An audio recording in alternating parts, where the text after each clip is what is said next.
Parade! Parade! Attin! Hut! Parade! Stand at ease! Now I would like to welcome Ray Murphy, Senior Assistant Chief Fire Officer, for a brief safety message. Ray?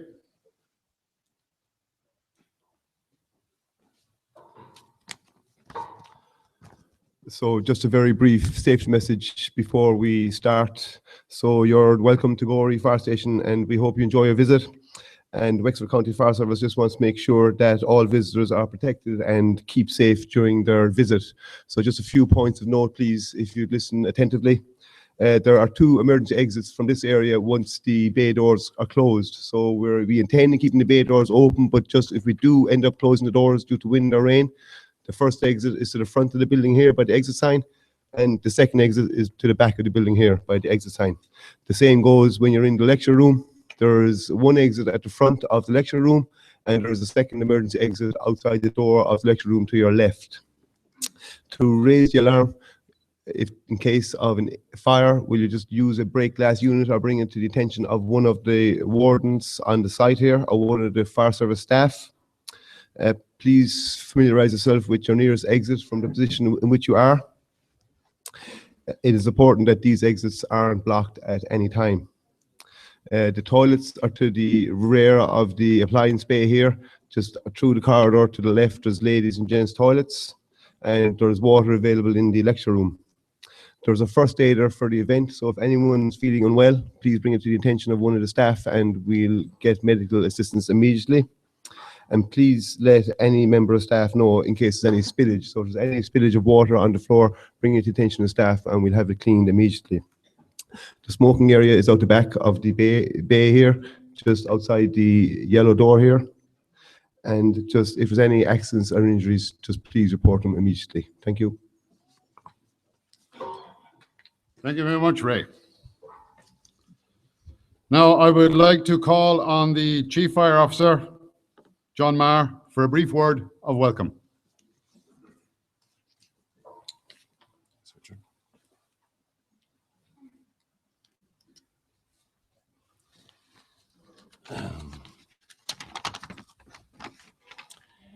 Good evening to you all here this evening. On behalf of Wexford County Fire Service, Wexford County Council and the Last Post Association, I wish to welcome everyone present here this evening to this solemn occasion to witness the sounding of the last post at the Menin Gate in Ypres, Belgium for the 30,000th time. The last post has been sounded daily at the Menin Gate since 1928, with some interruption occurring at the time of the Second World War. The ceremony was established to remember those who paid the ultimate price during the Great War, in particular those who served with the Allied forces. During that so-called Great War, 7,000 people lost their lives daily at the height of the bloody battles that ensued. Let us this evening remember those that lost their lives in those dark days for mankind, men from Ireland, from the county of Wexford, and from Gorey and its environs. To quote our President Michael D. Higgins, the First World War was a horrific event in human history. And when we look at the world today, let us also not forget that the inhumanity still continues. Annually, over 100,000 people lose their lives during conflicts in war-torn parts of the world today. This evening, I would also like to pay tribute not just to the buglers from the fire services of Ypres, but also to the efforts and work of uniformed and non-uniformed services around the world today, dealing with those very tragic conflicts in very difficult circumstances in communities. People in the fire service, the ambulance and medical services, the NGOs, civil protection forces, including members of the Irish Army serving with the UN. All of these services, no matter where they are in the world, have Irish people as members. Many, I'm sure, from the county of Wexford. Thank you, and let us now witness the ceremony to remember and salute all those that have fallen. Thank you.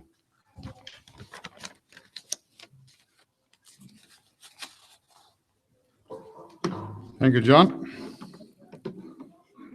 On behalf, I would like to welcome everybody here to the fire station, deputies, senator, elected representatives from municipal areas, senior representatives from Wexford County Council, distinguished former members of our armed forces, ONE, the Organisation of the National Ex-Servicemen and Women's Association, Post 28, the United Nations Veterans, the Royal British Legion, Wexford County Fire Service, the Civil Defence, An Garda Síochána, the National Ambulance Service, the Irish Coast Guard, the Royal National Lifeboat Institute, the Red Cross, Gorey Pipe Band, the Great War Society, North Wexford Historical Society, the Wexford Retired Firefighters Association, and finally, ladies and gentlemen, members of the public, I would like to welcome you all on behalf of Wexford County Fire Service, Gorey Fire Brigade, to our ceremony this evening. The purpose of our ceremony is to show respect and solidarity with our fellow comrade firefighters in Ypres, Belgium, who night after night, in all weathers, play the last post under the eastern arch of the Menin Gate in Ypres. They do it to honour the memories of over 1 million British and Commonwealth soldiers, thousands of whom were also Irish, who died during World War I, who were never recovered and have no known grave. This evening's ceremony will be celebrated by thousands of fire stations worldwide. Indeed, the live event from Ypres will be streamed onto a big screen here beside me. And furthermore, we will have a live uplink back to Ypres. So this is a truly global event. We here in Gorey have been very fortunate to be selected to represent the fire services of this country. And just to reiterate the safety notice, as we are still an operational fire station, in the unlikely event of us receiving a fire call out during this ceremony, please remain where you are, unless asked by a steward to move to a place of safety. The fire crews have already been briefed and detailed to fall out off parade, mount the appliances and deal with the fire. For any person who requires seating, the live event will also be streamed into the lecture room behind you, where limited seating is available. Distinguished guests, ladies and gentlemen, I hope you enjoy this evening.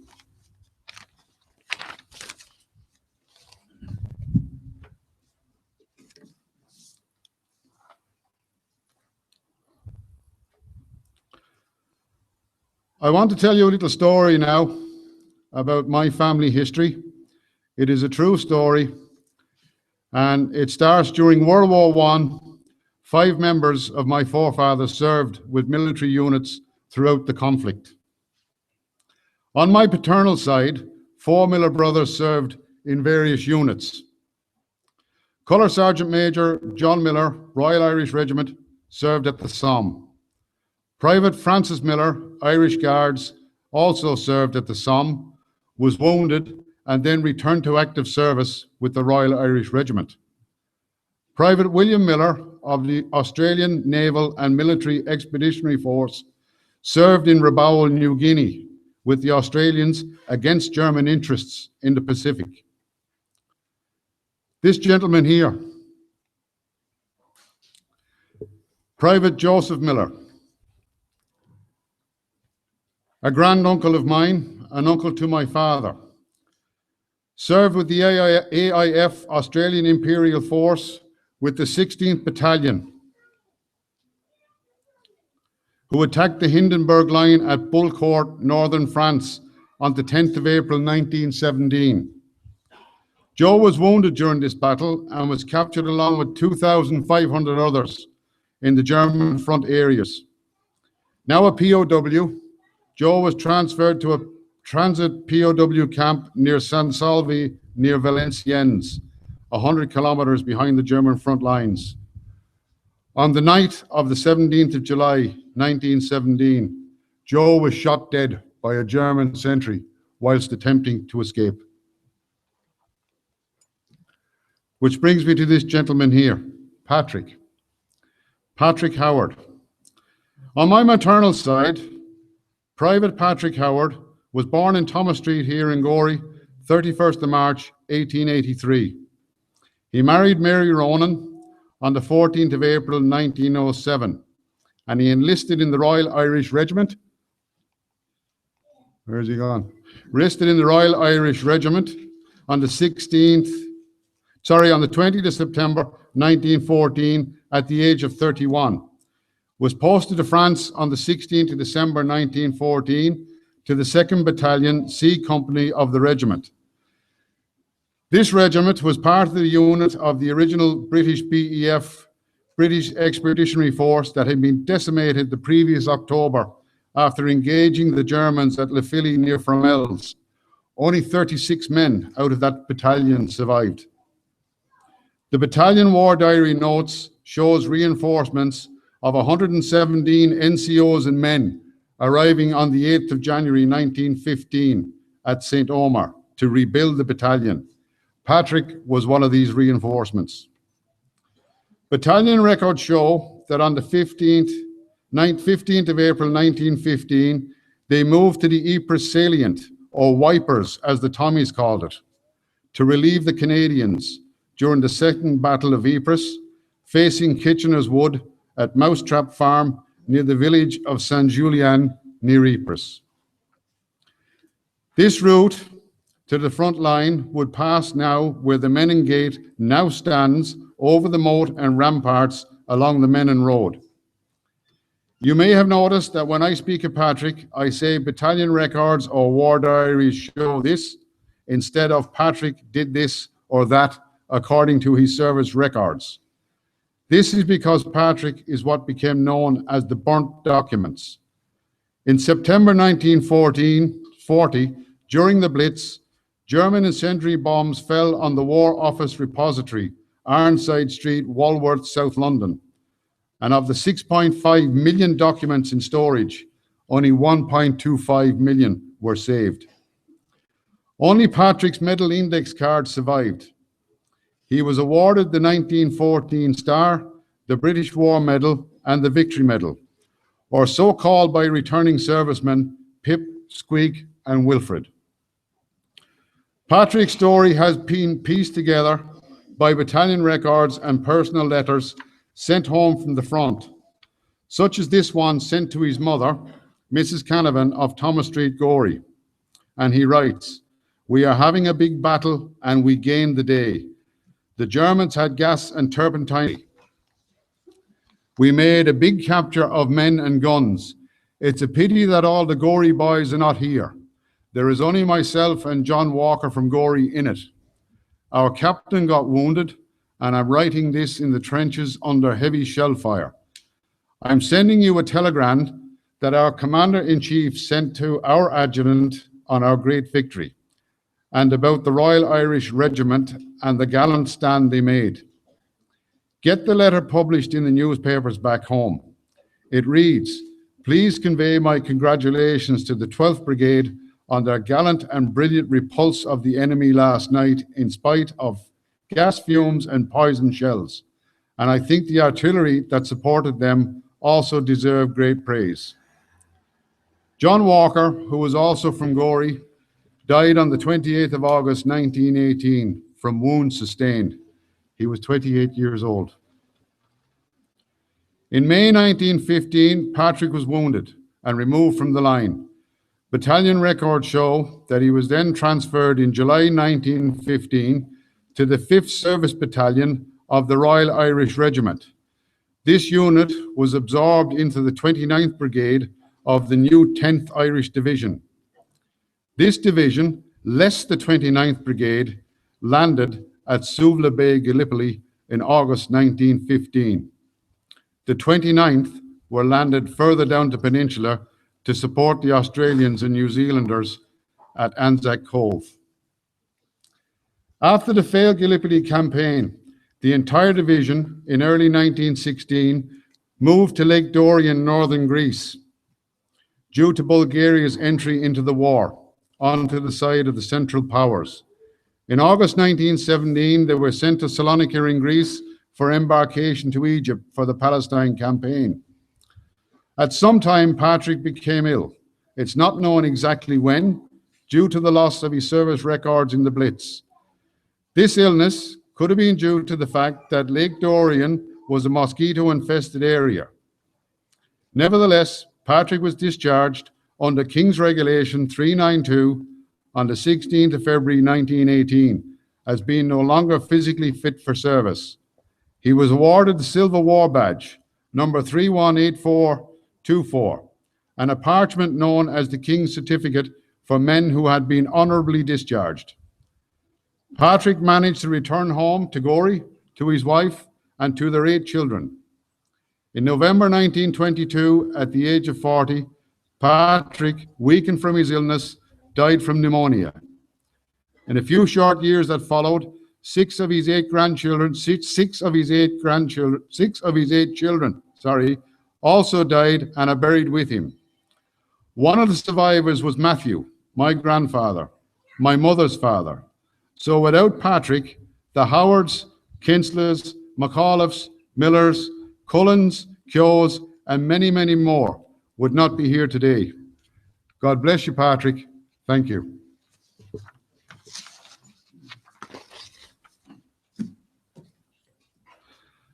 I would now like to call on a representative from the Great War Society to read the ode, A Tribute to a Tribute.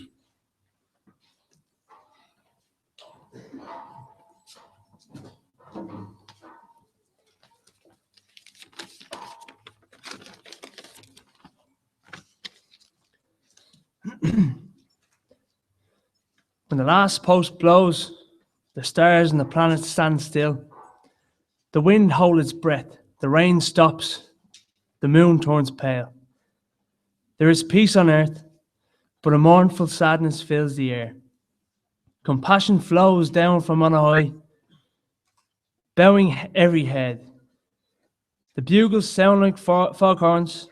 From the mists of the past, the dead stand up, soft and tender. Wheels of stardust, rose petals, poppies. All is quiet under the Menine Gate, but peace wears a false mask. The last post carries us back to the old world of the killing fields, to shattered landscapes, to the stench that hangs over no man's land. Mustard gas drifts across the mud of the trenches. The horror of First World War is opened mouthed. Excuse me. A silent cry that died on the lips of thousands of lost souls. Young men, their names engraved forever in long, cold lists. Died for the fatherland, mourned in the motherland. Every evening, and at the stroke of 8, the bugles blow their names back to life. A final salute to the fallen at the end of the day's labours. Then sounds of a valley, the awakening, the call to stand up and carry on.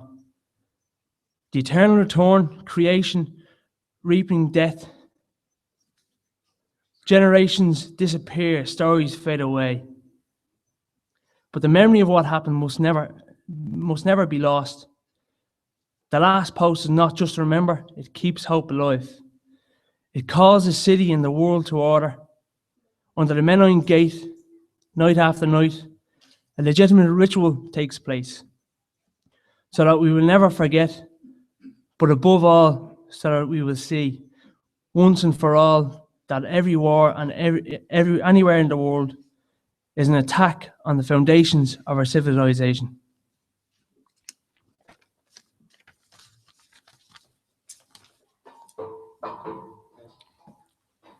And thank you for that. Ladies and gentlemen, we are just waiting in the next few minutes to cut to the live feed from Ypres. The running order will be the buglers from the Last Post Association, and then there will be an address from the Last Post Association chairman. There will be hymns from the band of the Royal Engineers of the UK. The Chelsea pensioners will be there. The Last Post then will be played by the buglers of the fire service in Ypres. There will be echoes of the last post, which will come from Westminster Abbey in London, Cardiff Castle in Wales, and Hillsborough Castle in Belfast. The exhortation will be read by Ben Robert Smith, VC and Military Medal, from the Australian War Memorial in Canberra in Australia. There will be a minute's silence. Then the lament will come from Edinburgh Castle. There will be laying of wreaths at the Menin Gate. There will be laying of wreaths at the All India War Memorial in Delhi and at the Pukeru National War Memorial in Wellington, New Zealand. There will be a recital of the poem Flanders Fields by a member of the McRae family. Then Reveille will be sounded by the buglers of the Last Post Association, and then national anthems will be played.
De oplossing die we nu getroffen hebben is dat we de gezonde delen eruit hebben gehaald. Gisteren draaide de redding van de bank uit op een onvervalste België-Nederland. Dat is niet correct, dat doe je niet op topniveau. U krijgt een gezond bedrijf, de Belgen 17 miljard. Zo zit het ongeveer in elkaar, ja. Is dat nog wel wakker? Panorama vanavond op Canvas. Een heel goede avond, welkom bij Canvas. Een avond die we op bijzondere wijze inzetten, want in Ypres wordt zometeen voor de 30.000ste keer The Last Post gespeeld. Daarom een ode aan de ode voor de gesneuvelden van de Eerste Wereldoorlog. Ook te volgen op Canvas Plus met audiodescriptie. Ter zake start daarom wat later. Zij hebben het straks over China, want ook daar duiken nu financiële problemen op. Australië heeft af en toe wat weg van Jurassic World. Dat ziet u in Wild Australia. Een panorama legt alle details bloot van de Fortis bankendeal die werd afgesloten tussen de Belgen en de Nederlanders in 2008. Daarna Hitlers Holocaust, van de plannen tot de uitvoering. Deze documentaire toont hoe het zover is kunnen komen. In Lausanne vond de Diamond League Atletiek Meeting plaats, daarvan een uitgebreide samenvatting. En de avond wordt afgesloten in Silicon Valley, waar Richard toont dat je in dronken toestand beter geen belangrijke beslissingen neemt.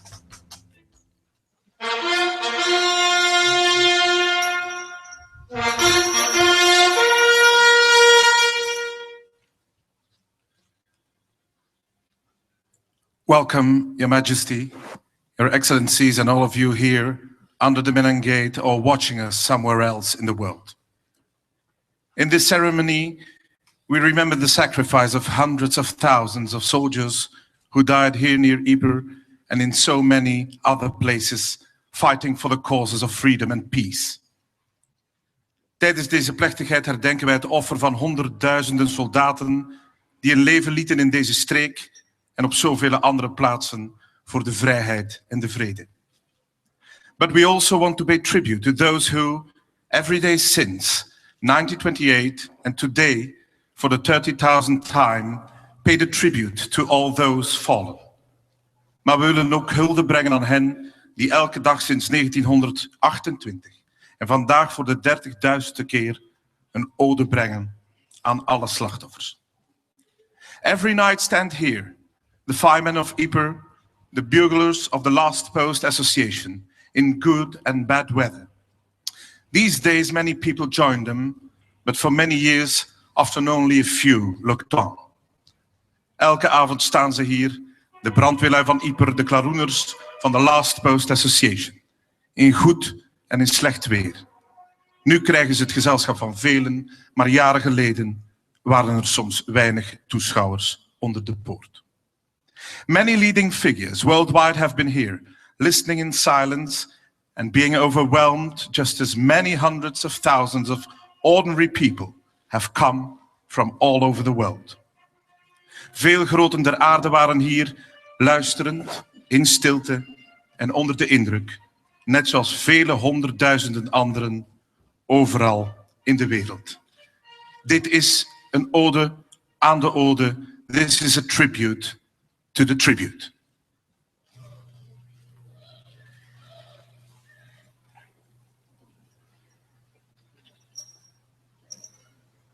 Links. Links.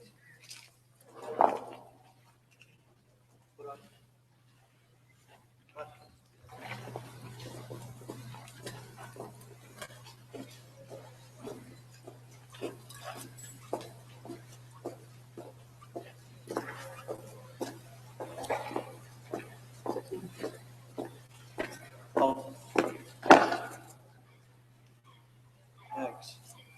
Rechts. Tribute. When the last post blows, the stars and planets stand still. The wind holds its breath, the rain stops, the moon turns pale. There's peace on earth, but a mournful sadness fills the air. Compassion flows down from on high, bowing every head. The bugles sound like foghorns. Uit de nevels staan de doden op, zacht en teder.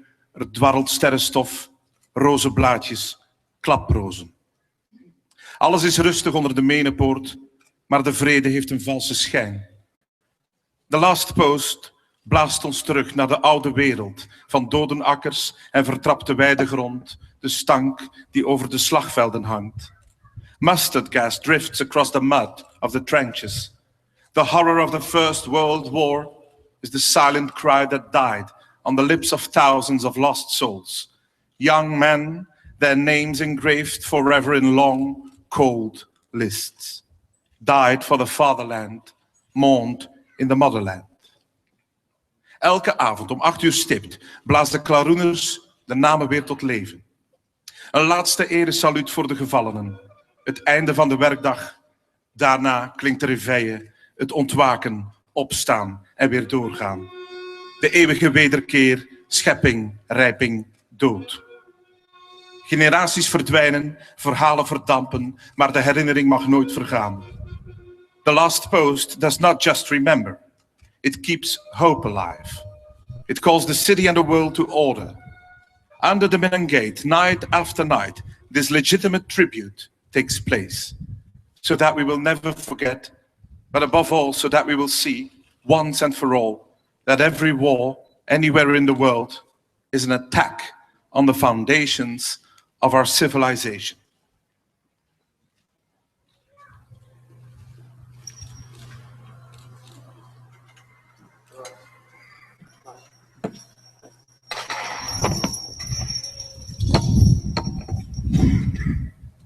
Tonight, many people, firemen and others in this country and all over the world, not only want to watch, they also want to participate in this tribute.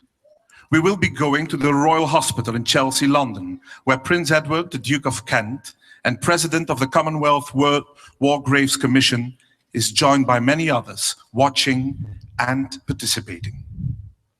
Vanavond willen veel mensen, brandweerlui en anderen in dit land en elders in de wereld niet alleen kijken naar deze ode, ze willen ook deelnemen.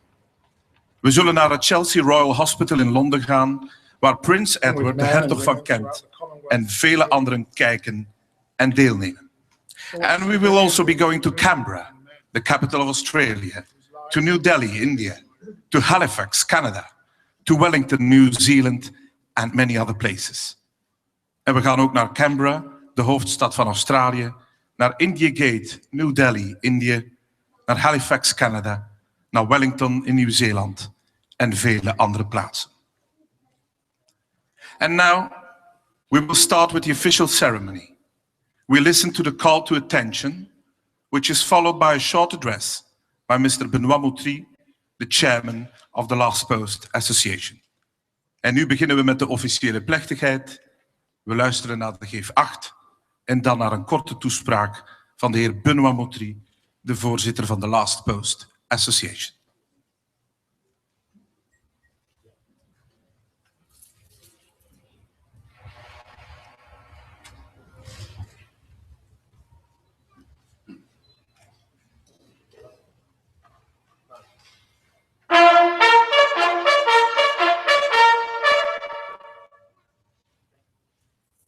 Parade! Parade! Attain! Hut! Your Majesty, Excellencies, ladies and gentlemen. On the 1st of July 1928, the haunting notes of the Last Post were sounded under the Menengate Memorial for the very first time, as a mark of respect for those who fell in defense of the city of Ypres during the Great War of 1914-1918. 87 years and 30,000 ceremonies later, the Last Post Association still organizes its daily act of remembrance with that same purpose in mind. It is a solemn and moving tribute to the soldiers of the British Commonwealth who died for the freedoms we hold so dear and for the restoration of peace. Know that the last representatives of that golden generation have finally gone to join their comrades. It is the task of organizations such as ours to keep their memory alive and to pass on the lessons of what they experienced to the younger generations of today. By playing the Last Post here every evening, we therefore not only honor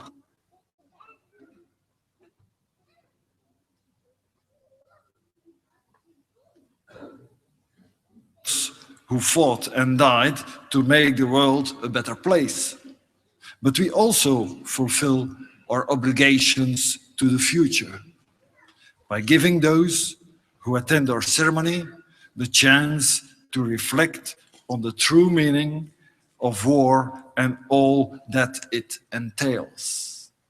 The bravery, the suffering, the comradeship, the heartache, the devotion to duty.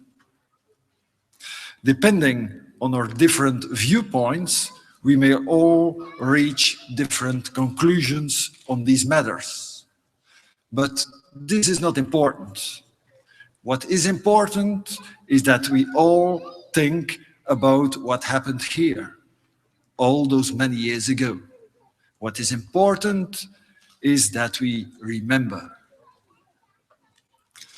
As time passes, so this process of collective remembrance will become more rather than less important. For this reason, it is vital that the Last Post ceremony continues to survive far into the future. It is only at places like the Menengate, it is only during ceremonies such as the Last Post that future generations will be able to truly understand the tragic cost of man's inhumanity to man.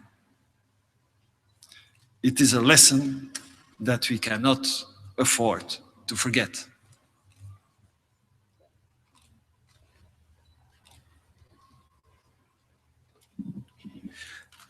The Band of Royal Engineers and the choir chorus will now play and sing the hymn Abide With Me. De Band of Royal Engineers en het koor chorus brengen nu de hymne Abide With Me, blijf mij nabij. Parade, stand at ease.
We will now listen to the story of Private Sidney Barrow. He died 100 years ago today and is commemorated along with 55,000 other missing soldiers on this Minangate Memorial. The story is read by Stanley Pepper, a pensioner at the Royal Hospital in Chelsea, London. We luisteren nu naar het verhaal van soldaat Sidney Barrow. Vandaag precies 100 jaar geleden stierf hij en met 55.000 andere vermiste soldaten staat zijn naam hier op de Menepoort.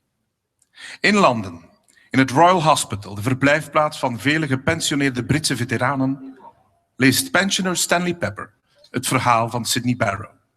At the Royal Hospital in Chelsea, London, pensioner Stanley Pepper reads the story of Sidney Barrow.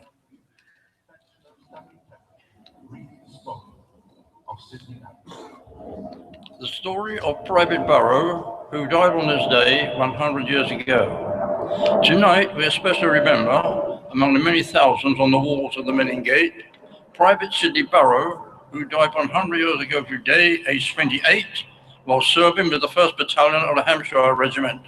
Sidney was the son of William and Mary Barrow of Christchurch, Hampshire. He was married to Maud and became a professional soldier. Sidney left with the 1st Battalion at the outbreak of war, arriving in France on the 21st of August 1914. He first saw action at Le Cateau for marching south to take part in the Battle of the Aisne. In mid-October, Sidney was sent to serve in northern France and then crossed into Belgium to fight in the trenches at Plutzer, where he took part in the Christmas truce. Following the gas attack that launched the Second Battle of Ypres on the 22nd of April 15, Sidney was deployed to the salient to assist in the defense of the city. He continued to fight on as the battalion took heavy losses, and by the time Sidney took part in his final action, he was one of a small number of men who were still serving with the battalion, which had left for France in August 1914.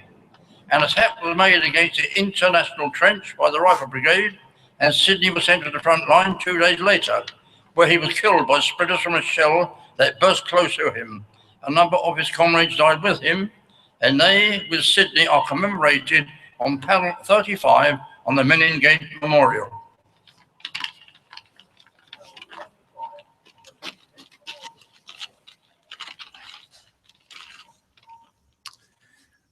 We now listen to the last post, the traditional salute to those who have died in the service of their country, performed by the buglers of the Last Post Association. As a tribute, the last post will be echoed from 3 symbolic locations in the United Kingdom: the tomb of the unknown warrior in Westminster Abbey, London, Cardiff Castle in Wales, and Hillsborough Castle in Belfast, Northern Ireland. We luisteren nu naar de Last Post, het eresaluut voor de gesneuvelde kameraden, gespeeld door de klaroeners van de Last Post Association. Parade! Als eerbetoon volgt een echo van de Last Post vanuit 3 symbolische locaties in het Verenigd Koninkrijk. Het graf van de onbekende soldaat in Westminster Abbey, Londen, Cardiff Castle in Wales en Hillsborough Castle in Belfast, Noord-Ierland.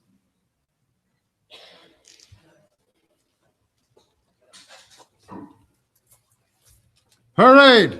General salute! Present! Arms!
Parade! Order! Arms!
We gaan nu naar het Australian War Memorial in Canberra, Parade! Australië, Stand waar het up! nu 4 uur in de East! nacht is.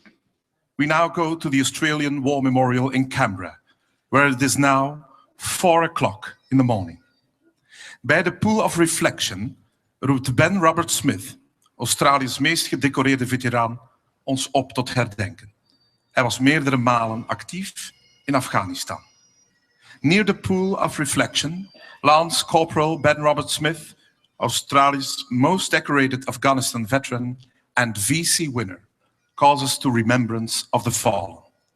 The exhortation.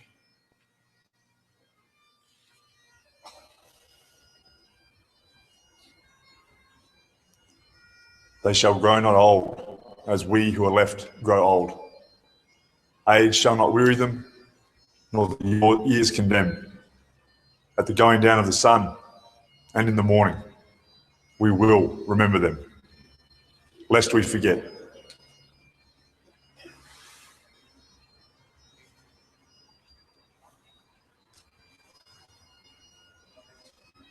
Eén minuut ingetogen stilte in 8. We will now observe 1 minute of silence.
We now listen to a lament played on the battlements of Edinburgh Castle in Scotland by Pipe Major MacGregor from 4 Scots. We luisteren nu naar het lament gespeeld op de vestingsmuren van Edinburgh Castle in Schotland door Pipe Major MacGregor from 4 Scots.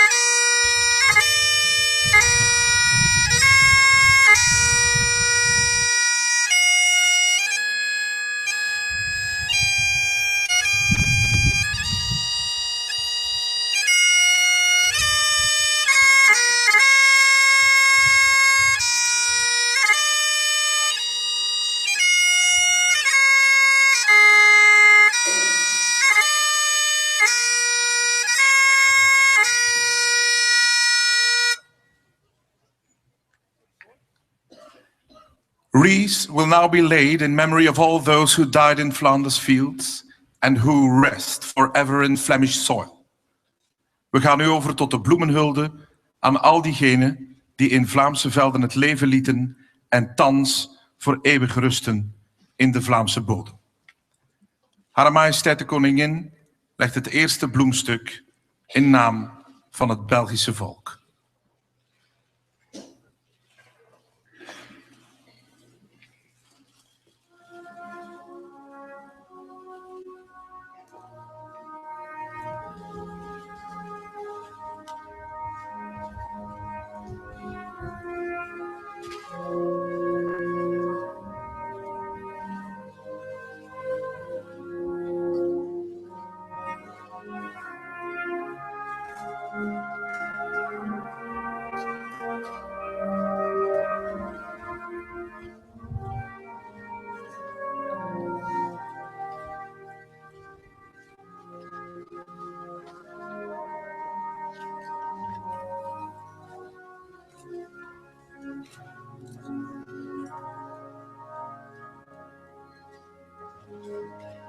And further wreaths will now be laid by Dr. Andrew Murrison, as Special Representative of the Prime Minister David Cameron for the UK.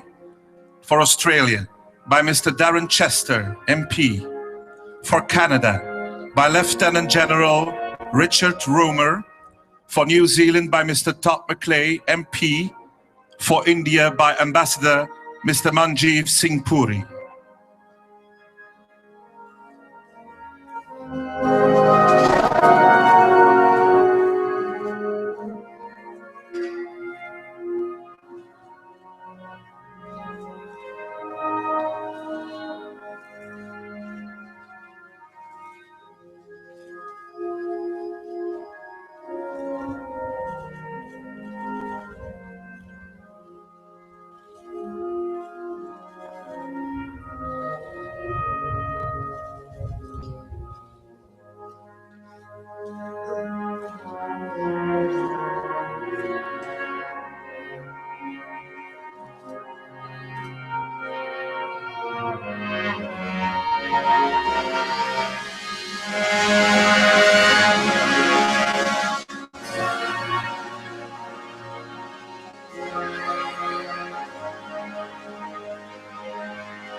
For South Africa, Mr. Elwin Beck, Minister Plenipotentiary. For Ireland, Ambassador Mr. Eamon Makoda. For the United States, Ambassador Mrs. Denise Bauer. For France, Premier Secretary Mr. François-Xavier Raymond. And for Germany, Permanent Representative Mr. Michael Häusler.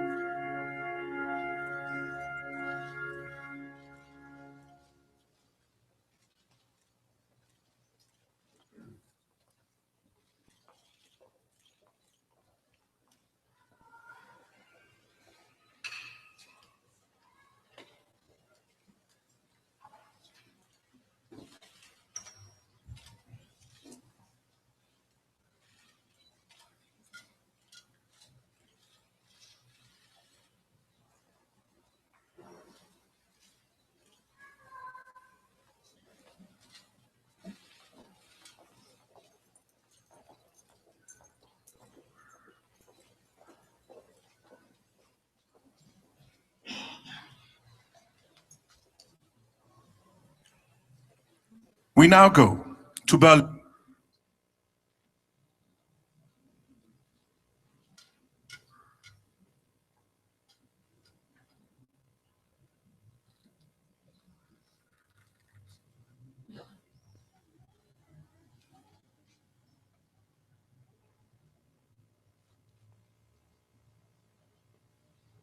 Ook een krats en na hem Vlaams parlementsvoorzitter Peumans als symbolische daad van verzoening.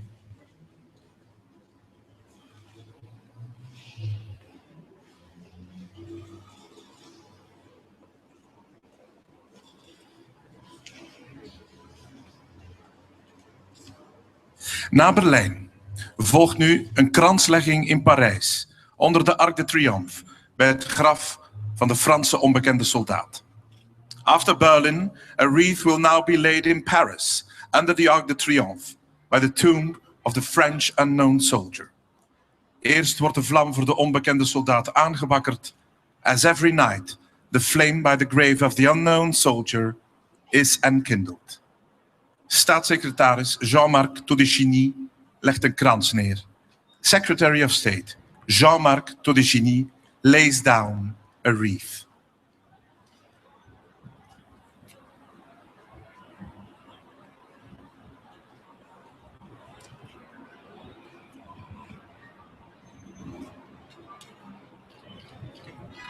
And now, in Wellington, New Zealand, at the Pukehou National War Memorial Park, a wreath is laid on the tomb of the unknown warrior by 2nd Lieutenant Claire de Broy from the Royal New Zealand Engineers.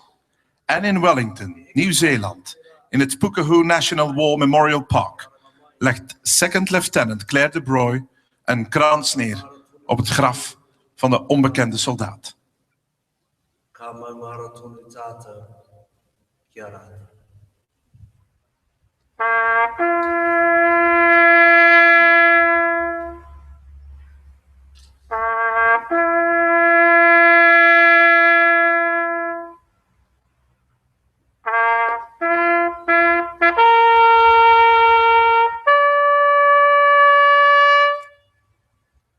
And finally, here back in Ypres, under the Menin Gate, Mr. Geert Bourgeois, Minister-President of Flanders, Mr. Steven van de Put, Federal Minister of Defense Belgium, Mr. Karel de Calouet, Governor of West Flanders, Mr. Jan Durnay, Mayor of Ypres, Sir Joe French, Vice Chairman, Commonwealth War Graves Commission, Chairman of Parliament, Siegfried Bracke, and Mr. Benoit Moutry will lay down a wreath.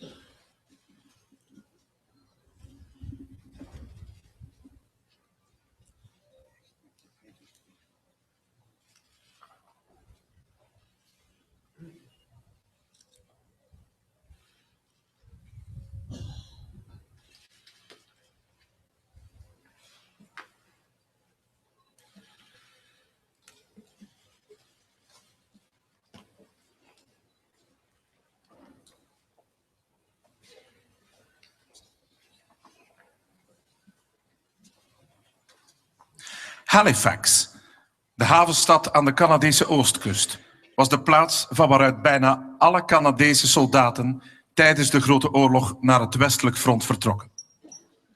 The port of Halifax, on the Canadian East Coast, was the place from where most Canadian soldiers embarked for the Western Front during the First World War. Canada's minister van Justitie, Peter MacKay, leest in Flanders Fields voor. Het beroemde gedicht van zijn landgenoot John McCrae. The Minister of Justice of Canada, Peter MacKay, reads in Flanders Fields the famous poem of his compatriot John McCrae. In Flanders Fields the poppies blow, between the crosses row on row, that mark our place, and in the sky the larks still bravely singing fly, scarce heard amid the guns below. We are the dead. Short days ago, we lived, felt dawn, saw sunset glow, loved and were loved. And now we lie in Flanders Fields. Take up our quarrel with the foe. To you from failing hands we throw the torch, be yours to hold it high. If ye break faith with us who die, we shall not sleep, though poppies grow in Flanders Fields. The choir chorus will now sing the hymn, O Valiant Hearts, accompanied by the band of the Royal Engineers. We luisteren nu naar de hymne O Valiant Hearts, gezongen door het chorus, begeleid door de band of the Royal Engineers.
Onder de India Gate in New Delhi ligt de Indische onbekende soldaat begraven en brandt ook de eeuwige vlam.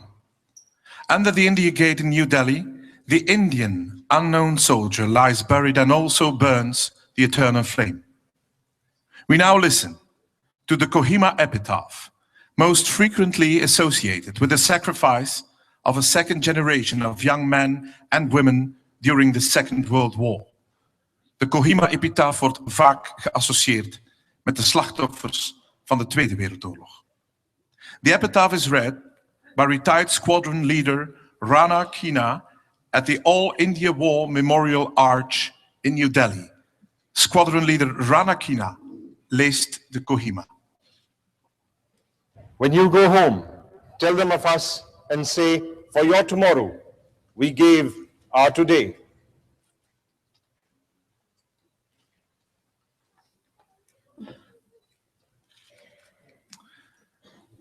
The ceremony is brought to conclusion with the Réveil, played by the buglers of the Last Post Association. The Réveil symbolizes an awakening of the dead in a better world and also rouses we who remain back to our earthly duty now that we have paid our due respects. En we beëindigen deze ceremonie met de Réveil. De Réveil is het symbool van de wederopstanding van de doden in een betere wereld. Het ontwaken, opstaan en weer doorgaan.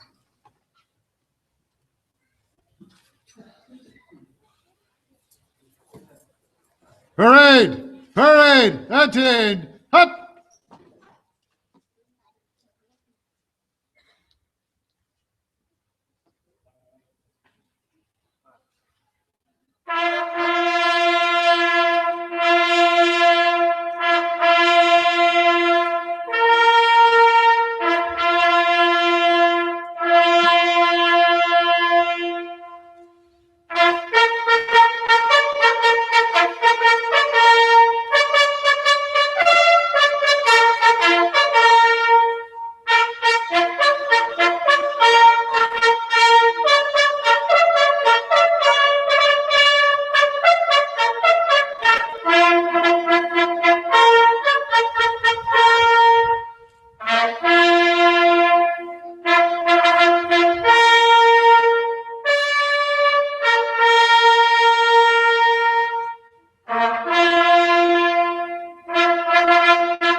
Een speciaal dankwoord aan de Last Post komt vanuit St. James Palace in Londen, in naam van het Verenigd Koninkrijk door Prins Edward, hertog van Kent. From St. James Palace in London, Prince Edward, the Duke of Kent, addresses a special word of thanks to the Last Post in Ypres. As President of the Commonwealth War Graves Commission, the organization responsible for the creation and upkeep of the magnificent and deeply moving Menin Gate, I'm delighted to have this opportunity to thank the people of Flanders, and especially Ypres and members of the Last Post Association, for continuing to honor the sacrifice of our fallen. The 54,000 names recorded there came from around the world, from every corner of the United Kingdom and from Ireland. Every night since 1928, in all weathers, the people of Ypres, and especially the volunteers of the Last Post Association, have been joined by pilgrims and visitors as the notes of the Last Post echo among the names of the dead who are once again remembered. I have stood with you on many occasions, and yet each visit is as moving as the first. Young people who participate in the daily ceremony come away with new awareness of the past and of its relevance to them. Families whose loved ones were lost in the terrible battles in the fields of Flanders have derived great comfort from the ongoing commitment of the Belgian people to continue commemorating the fallen. That is your gift to us and to those who fell, and this generous act does not go unnoticed. On behalf of us all, I offer warm thanks to the citizens of Ypres and members of the Last Post Association, and hope that this nightly act of remembrance will continue to inspire and resonate with the visitors to the battlefields in perpetuity. Ladies and gentlemen, our national anthem.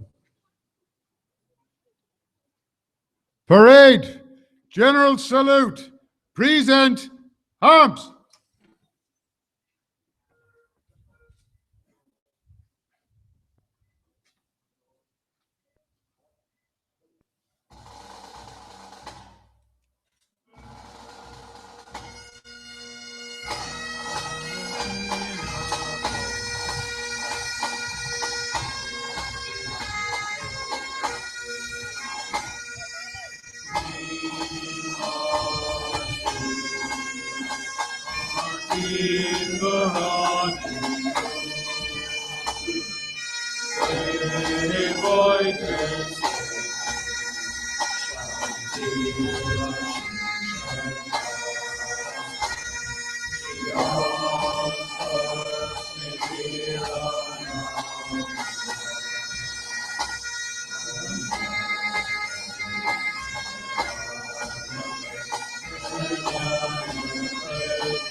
Parade, order, arms.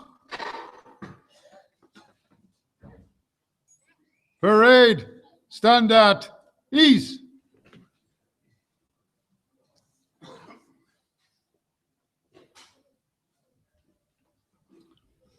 Now I would like to call the Chief Fire Officer, John Marr, for the closing address. And as he's doing that, drivers of Alpha 1 and Alpha 2, proceed to your vehicle.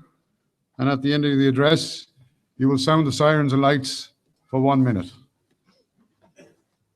Drivers, carry on.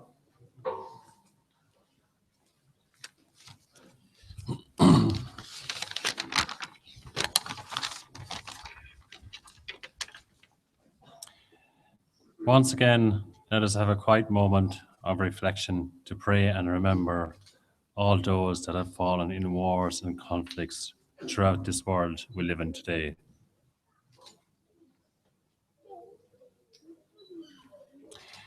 I thank you all for being present here this evening at this solemn ceremony to witness the last post being sounded at the Menin Gate for the 30,000th time. I wish to sincerely thank Station Officer Richard Miller and members of the Gorey Fire Brigade for undertaking and organising this solidarity ceremony. I wish to thank Officers Ray Murphy, Neil O'Grady for their support, and a special thanks to the IT department, Peter O'Connor and Bernard Wadding, who with their assistance made this evening technically possible. Thank you. Thank you, John. Drivers, begin.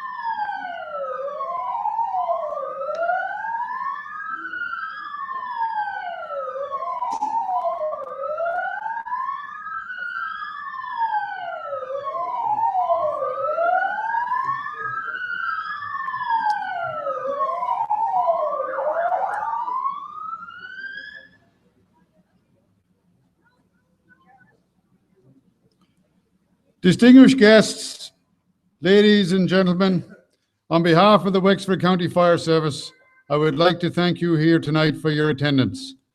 My name is Richard Miller, Station Officer here in Gorey, And that now concludes this evening's events.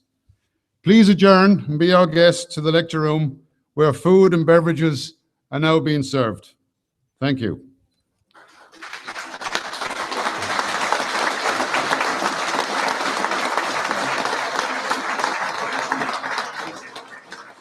Parade!